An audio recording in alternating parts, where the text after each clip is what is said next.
Jordan, I'm really fascinated by your work here. Can we just jump into, say, a piece like right behind you with the Advice Centre, etc.? Mm-hmm. Tell us about how that came about, how you did that. So, I've tried, this piece is called Day End, and obviously it's the Eastgate Street in Harlow, which leads to the Market Square. It's significant to me because I used to have a studio there at Gatehouse Arts and had my first sort of DIY exhibition there. It was a great space for kind of artists just coming out of uni, trying to figure out their way in the creative field. And it kind of brought together lots of kind of collaborations with local artists there.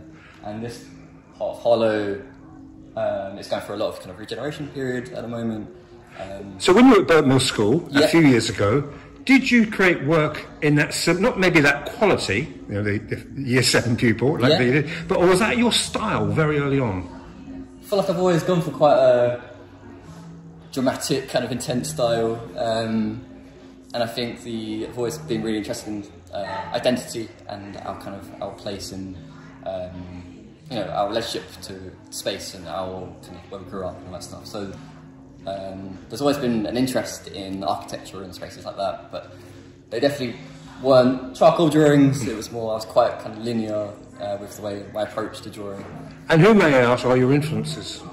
Influences Leon Kossoff, who's a London-based artist, William Kendridge, who is a South African-based artist, and Frank Albach as well, but also Betty Swanwick, who we are really lucky enough to have as part of our collection in the collection here, the Frederick Ribbon watercolour collection.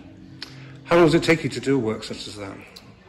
This piece I saved for the last week of preparation for the show because I knew that I didn't want to overwork it, so I left it right to the end. But it took about a week, so quite quick. But if I had, are you a quick worker? Can be. I find that if I'm kind of thinking too much about drawing, it doesn't really work.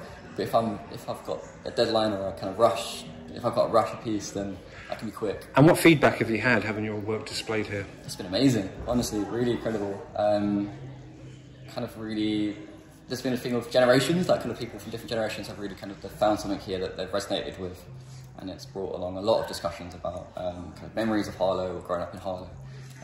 People's different experiences of growing up in Harlow.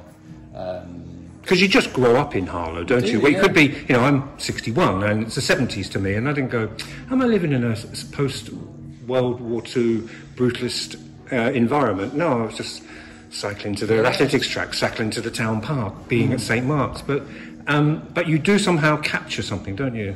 Yeah, you do, yeah. And I like what you just said about, you know, this is the town you grew up in.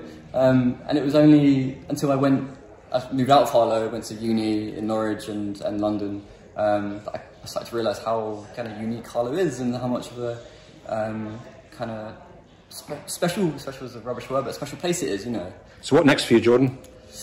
I don't know, we'll see. Hopefully just continuing in this way with working with public galleries across Essex.